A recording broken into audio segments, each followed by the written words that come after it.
In a nation struggling to balance loyalty and merit, a single tragedy shattered a century-old tradition and changed how America's government worked forever. The assassination of President James Garfield wasn't just a moment of loss. It was the explosive turning point that ended the spoils system and gave rise to genuine reform in public service. What led a desperate supporter to murder a president? And how did that act transform the very soul of American democracy? Before we dive into the story, take a moment to like and subscribe and help keep history alive. Shadows over the Capitol. Birth of the spoils system. Imagine Washington, D.C. in the early 1800s. There's a restless air among its marble buildings and quiet halls. Each new president arrives not just to lead the country, but to sweep through the corridors of power with loyalists in tow. This is the world of the spoils system, a tradition where political allies and party faithful expect rewards for their devotion, including coveted government jobs. The stakes are high. Federal employees, regardless of their skills, risk losing everything unless they show absolute allegiance to the ruling party. Donations, obedience, loyalty, these are the currencies that define careers. Andrew Jackson's presidency ignites this custom, famously dismissing scores of federal officers to replace them with party loyalists. Senator William L. Marcy's words echo through American history. To the victor belong the spoils of the enemy. Federal positions aren't just jobs, they're prizes in a game of political survival, constantly recycled with every election. Thomas Jefferson played a hand too, swapping out Federalists for his own men. But after the Civil War, as the government expands, conflict brews within the ranks of power. Now, reformers challenge the idea that loyalty should trump talent. Stalwarts, deeply entrenched Republican factions fight to preserve the spoils system, desperate to maintain control. Political machinery hums steadily as corruption grows, and the ordinary people, blacksmiths, teachers, writers, watch from afar, wondering when skill will matter more than patronage. Mark Twain, the nation's humorist, steps into the fray, denouncing the hiring of ignoramuses for vital roles. Despite the widespread call for change, President Rutherford B. Hayes fails to curb the spoils system in his term. Washington endures, its culture a powder keg, waiting for the match. Garfield's moment. Hope, reform, and brewing division. Step forward into James A. Garfield's campaign. The year is 1880, and hope simmers in the air. Garfield, a reform-minded Republican, stands against old traditions, seeking merit over favoritism in government hiring. His vice president, Chester A. Arthur, is a stalwart, loyal to the spoils machine. The divide runs deep even inside the White House. For Garfield, principles matter. He visions a future where expertise, not politics, governs federal service. Charles Guiteau, an unstable supporter, lurks in the background. He pens pamphlets and delivers speeches, convinced he's sealed Garfield's victory. His obsession grows. When his requests for lucrative diplomatic roles go unanswered, bitterness festers. In his mind, the spoils system guarantees rewards, and he is owed one. The tension in Washington is palpable. Every appointment, every absence on the job list sends ripples through Republican circles. The city watches as Garfield pushes reforms.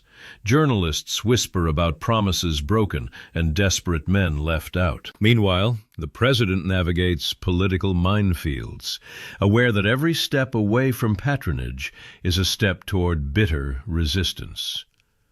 Civil War veterans and newly minted bureaucrats alike await the fate of their prospects as Garfield's presidency unfolds. A fragile hope tinged with threat. The fatal encounter, Garfield's assassination. It's July 2nd, 1881. Washington, D.C. bustles with summer heat and anticipation. President Garfield prepares to board a train at the city's busy station. Unbeknownst to him, Charles Guiteau waits, gripped by delusions that destiny demands a single dreadful act. Guiteau's anger at being denied government favor has morphed into deadly conviction. If Garfield dies, stalwart Charles Arthur will be president, and the spoils system might survive. Suddenly, a gunshot shatters the noise. Chaos erupts. Garfield crumples to the station floor as onlookers scream. Officers swarm, grabbing Guiteau, who shouts with chilling clarity, "I am a stalwart, and Arthur will be president." The news blankets America. Shock, sorrow, and horror grip the capital. Garfield's wound is severe. Rumors of conspiracy swirl, suspicion taints the air, and the entire nation mourns a president who had promised change. For 2 long months, Garfield battles for life as citizens pray and speculate. His suffering becomes a symbol of both the danger and promise embedded in the fight for reform. The country stands at a crossroads. One man's delusion has become the catalyst for a political reckoning. Shifting winds, Arthur's presidency and reform. President Garfield succumbs to his injuries, plunging the nation into mourning. Chester A. Arthur, once a fierce advocate for the spoils system, becomes president under a cloud of suspicion. Many believe Guiteau's crime was committed for Arthur's benefit. Arthur is shaken, horrified, and unwilling to be remembered as a symbol of violence or conspiracy. The press speculates, reformers exhort, and the nation demands change. The spoils system stands exposed, its flaws laid bare by tragedy. Arthur surprises all. The transformation is profound.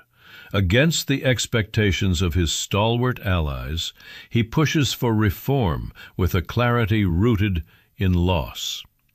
He signs the Pendleton Civil Service Act on January 16, 1883, creating a Civil Service Commission and establishing a system based on examinations rather than party loyalty. At first, only a fraction of government jobs are affected, but the message is unmistakable. Merit will eclipse patronage. Political loyalties shift, and Washington begins to embrace a new ethos. For federal workers, for the reformers, and for the memory of Garfield himself, Arthur's actions signal hope. The pendulum swings away from corruption and toward a future anchored in expertise and fairness. Ripples of change, expanding reform and the Hatch Act. Pendleton's legacy grows. Grover Cleveland expands its reach, covering 40% of government jobs under rules favoring merit and civil service exams. Ordinary Americans feel the shift. Jobs once traded for political support now require genuine skill. In 1939, a new milestone arrives.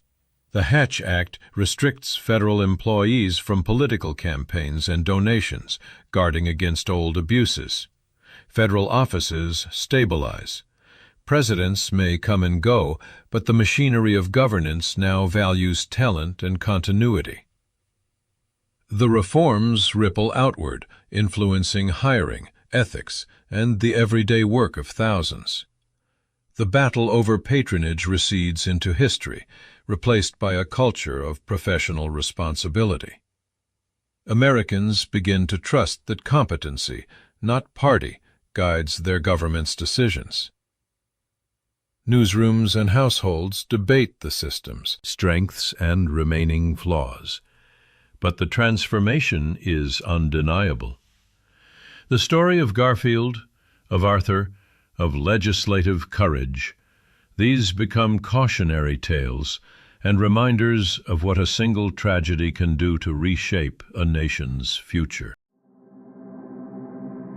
Lessons etched in stone, lasting impact. By the late 20th century, the merit system is entrenched. 1978's Civil Service Reform Act establishes new oversight agencies and codifies the principles pioneered after Garfield's death. The Office of Personnel Management, the Merit Systems Protection Board, and the Federal Labor Relations Authority watch over government hiring and conduct. The spoils system and its legacy are now history lessons, retold in classrooms and museums. The heart of this story is found not only in laws, but in lives. The assassination of a president, a nation's grief, and a leader's change in conscience forced America to confront its own values. Today, federal workers continue to serve, knowing their jobs depend not on party loyalty, but on talent and integrity. For all its painful origins, civil service reform stands as proof that tragedy can be a crucible for hope. As the new century unfolds, echoes of Garfield, Yateau, Arthur, and the reformers remain. The lessons about justice, reward, and responsibility are as urgent now as they were then. The system may still face tests, but its foundation, steeled by the struggle and memory of those who came before, endures. Honor the past. Like the video, subscribe, and join us in keeping history alive.